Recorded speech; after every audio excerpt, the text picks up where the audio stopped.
Tarn, Part 5. It's unknown if Tarn, and by extension the rest of the DJD, ever realized their previous massacre of the Autobots and decapitation of Overlord were actually quantum duplicates, and the terse exchange between the two 0.1 percenters doesn't really provide any evidence one way or another.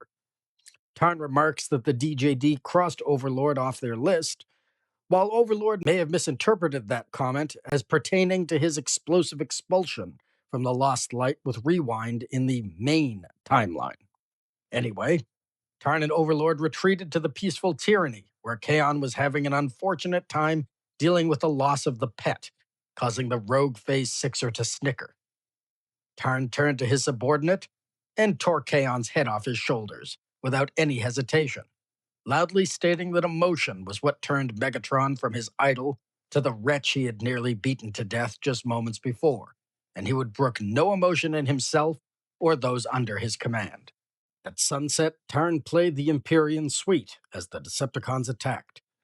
After sending enough of Deathsaurus' men into the Autobot grinder, the generals took the field and quickly cornered Megatron.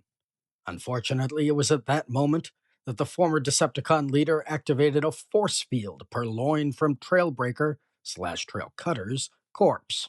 Deathsaurus and his men fled with Nickel, while Overlord decided that a coward like the current Megatron wasn't worth his time and left the planet, leaving just the remaining DJD members to continue their assault. Eventually, the group made their way into the bubble, and that was when Megatron sprung his trap.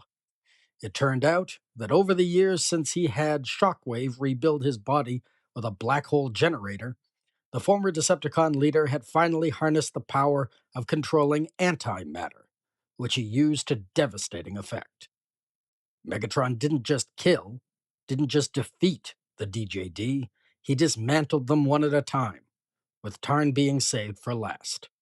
As the antimatter ripped through them, Megatron named them, their true names, until reaching Tarn, at which point he tore the insignia mask off Glitch's face, called him Glitch.